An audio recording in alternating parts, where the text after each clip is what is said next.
ঢাকা সহ দেশের বিভিন্ন অঞ্চলে টানা কয়েকদিন ধরে তাপমাত্রা বাড়ায় জনজীবনে নেমে এসেছে চরম ভোগান্তি। প্রচন্ড গরমে হাঁসফাঁস করছেন সাধারণ মানুষ, বিশেষ করে নারী ও শিশুরা এই তাপদাহে বেশি দুর্ভোগে পড়ছেন।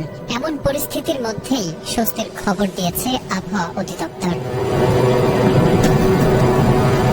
সংস্থাটি জানিয়েছে, শিগগিরই দেশের বিভিন্ন এলাকায় বৃষ্টি বা বজ্রসহ বৃষ্টিপাতের সম্ভাবনা রয়েছে, যা তাপমাত্রা কিছুটা কমিয়ে আনতে পারে।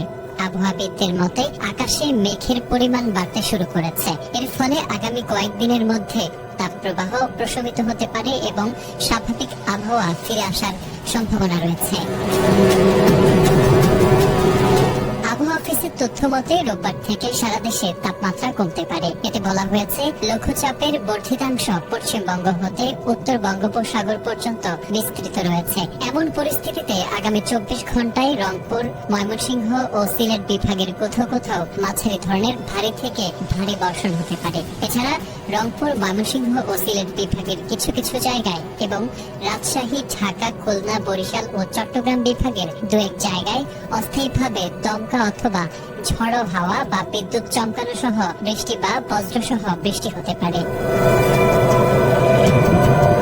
তাপপ্রবাহের বিষয়ে বলা হয়েছে, ঢাকা, মাদারীপুর, গোপালগঞ্জ, রাজশাহী, পাবনা, সিরাজগঞ্জ, পটুয়াখালী, রাঙ্গামাটি, বান্দরবান, লক্ষ্মীপুর ও ফেনী জেলা সহ খুলনা বিভাগের উপর দিয়ে মৃদু তাপপ্রবাহ বয়ে যাচ্ছে এবং তা কোথাও কোথাও অব্যাহত থাকতে পারে। এছাড়া সারা দেশে দিন ও রাতের তাপমাত্রা প্রায় অপরিবর্তিত থাকতে পারে।